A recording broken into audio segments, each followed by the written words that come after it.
Bolivie, on n'a pas de cocotiers, mais on a des idées pour attirer les touristes. On les jette dans le vide, on leur en met plein les narines, on les envoie même à la mine. C'est complètement dingue.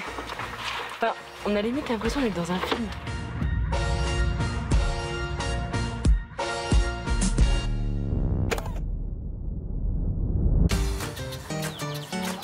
Bienvenue dans la capitale du vertige, La Paz, perchée dans les Andes à 3650 mètres d'altitude. Ici, depuis une petite dizaine d'années, les amateurs de sensations fortes viennent faire le plein d'adrénaline. Et plus l'idée est saugrenue, plus il y a de clients. La dernière attraction en vogue, la voici. Ces vacanciers s'apprêtent à descendre une façade de 50 mètres en rappel inversé. Comprendre face au vide. Un frisson à 25 € pour une activité unique au monde. Ils sont une quinzaine à défiler chaque jour. Bravo, très bien, bravo. Je veux faire ça parce que c'est dingue. Quand je voyage, je cherche toujours à faire des trucs de fou. Comme ça, donc je vais le faire. Ce jeune Israélien est venu se faire peur. Avec ses amis, il parcourt le continent à la recherche du grand frisson. Il est le premier à se lancer. Il est maintenu par 2 câbles en métal capables de soutenir une tonne, le poids d'une voiture. C'est parti pour 5 minutes de descente vertigineuse le long des 17 étages de l'immeuble. La gravité disparaît et donne la sensation de marcher sur la Lune. Très bien, je t'ai là. Reviens vers le mur et descends près du mur. C'était génial. Je recommande à tout le monde de le faire. Une autre attraction a mis La Paz sur la carte du tourisme de l'extrême. San Pedro, la prison où les touristes pouvaient faire leur plein de cocaïne. La meilleure poudre du pays, fabriquée par les taulards avec la bénédiction de Maton Ripou. Même le forum du Lonely Planet partageait ce bon plan. Mais la prison est devenue hors de contrôle. Mutinerie, meurtre.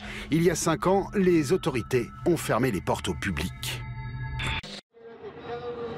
Mais aujourd'hui, la cocaïne coule toujours à flot à La Paz. Un bar à coke clandestin a même ouvert spécialement pour les touristes fêtards. Et il cartonne. Il s'appelle la route 36 et déménage tous les mois pour semer la police. Les taxis connaissent toujours la nouvelle adresse. Nous nous y rendons en caméra discrète. Bonsoir. Bonsoir. Vous savez où se trouve le bar Ruta 36? Oui. Vous êtes sûr parce qu'il change souvent d'endroit? Oui, en ce moment, il n'est pas loin du stade.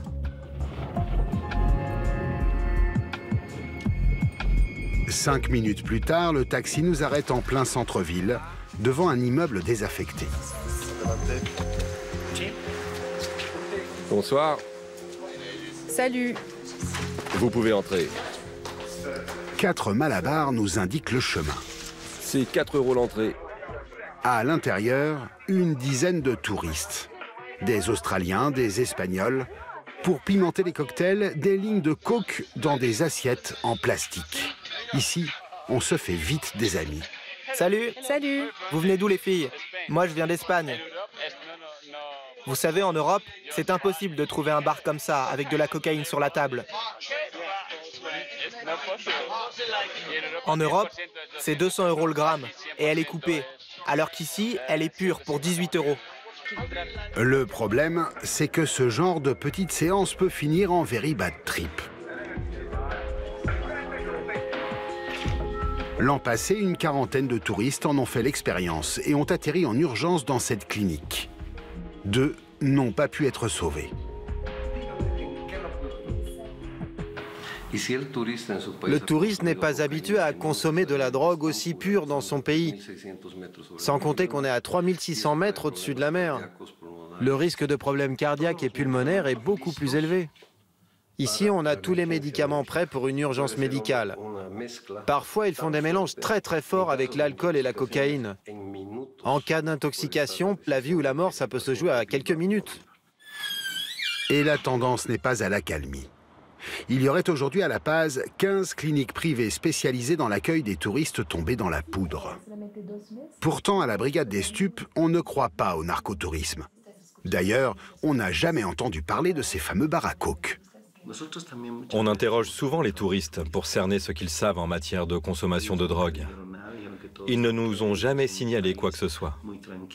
Ils disent que la Bolivie est un pays très sûr, qu'ils aiment beaucoup de choses dans notre pays et qu'ils n'ont jamais eu de problème. Pourtant, des touristes nous ont confié qu'il existe des bars dans lesquels on peut se procurer de la drogue très facilement.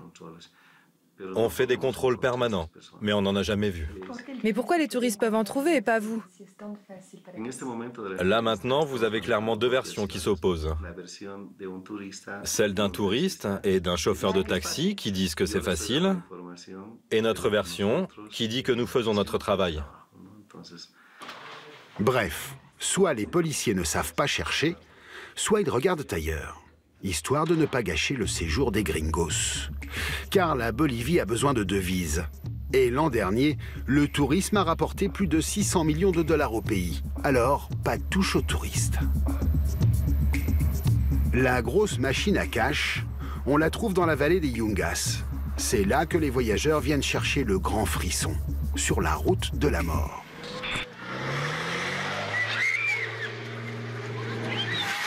Chaque année, plus de 400 personnes y perdent la vie.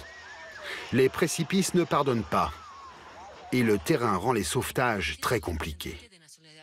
Les hélicoptères sont rares et le premier hôpital a plusieurs heures de route. Ce qui en fait une terre promise pour les têtes brûlées accros de VTT. Ils étaient 60 000 l'an dernier à s'offrir la grande descente. Pour une cinquantaine d'euros, elle est devenue l'attraction incontournable pour faire le plein de sensations fortes. Signer une décharge de responsabilité est obligatoire. Faut que tu l'enfiles en premier. Thomas Coeffet est français.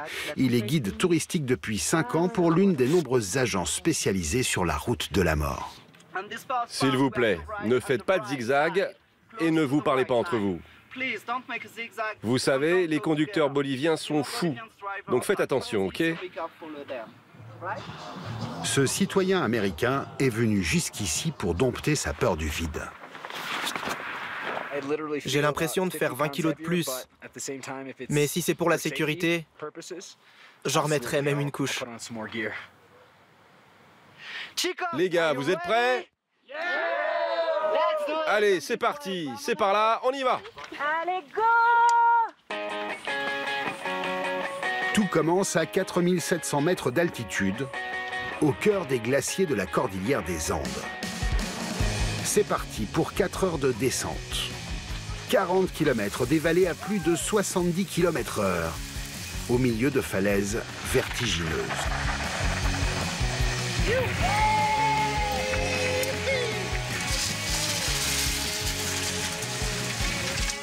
Comme le petit jeu peut vite finir dans le décor, Thomas explique les règles de sécurité à ses clients avant chaque passage délicat.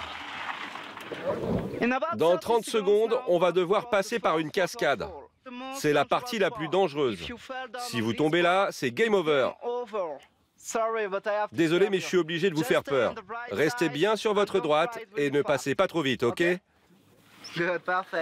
À cet endroit précis, il y a 2 ans, une agence concurrente a perdu un touriste irlandais de 21 ans. Thomas était sur les lieux au moment du drame. Il y a 1, 2, 3 mecs qui sont passés sous la cascade. Le 4e, il a voulu faire comme ses copains, passer sous la cascade. Il a glissé, il s'est accroché sur le bord 2 ou 3 secondes. Il a lâché, il est tombé 200 mètres plus bas ici. Moi, j'ai essayé de sauter pour le retenir, mais ça passe tellement vite qu'il n'y a rien à faire en fait. Il n'y a rien à faire.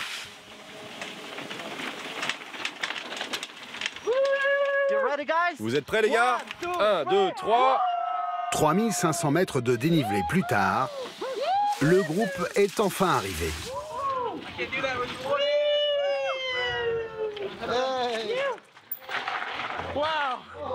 On l'a fait, les gars. On est allé jusqu'au bout. On a fait face à la mort. J'ai vraiment réalisé quelque chose d'important dans cette descente.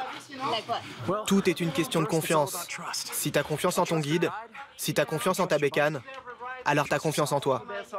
Mes félicitations. Vous êtes encore vivants, santé.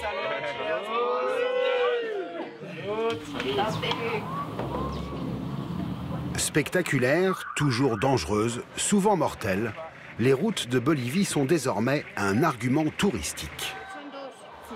Pour se rendre à Potosí, la ville emblématique des Andes boliviennes, à 500 km de là, il faut compter 8 heures de bus et quelques frayeurs pour 5 € seulement. À peine parti, un vendeur de journaux nous plante le décor. Chaque jour, il y a un accident en Bolivie. Il y en a encore eu un hier. Vous trouvez ça normal? Oui, ça a toujours été comme ça. S'il n'y avait pas d'accident, ça ne serait pas la Bolivie. Les faits divers macabres, ça ne surprend plus les Boliviens. Comme ces deux étudiants blasés qui jouent leur vie à pile ou face à chaque trajet. Le danger peut venir de n'importe où. De la route, du chauffeur, du bus lui-même. Et aujourd'hui, tout va bien se passer jusqu'à Potosí? Ah, on ne peut pas savoir. C'est du 50-50. Quelque chose peut nous arriver ou pas. Nous arrivons finalement sains et saufs à Potosí. Une ville construite au pied du plus grand gisement d'argent, de zinc et d'étain de toute l'Amérique. Aussi haut que le Mont Blanc, le Cerro Rico, la montagne riche. La mine est toujours en activité. Depuis peu, elle ouvre ses portes aux touristes qui s'y bousculent. Comme tous les mineurs, Johnny mâche en permanence de la feuille de coca pour se donner de la force et oublier la faim. Il doit tout à cette montagne.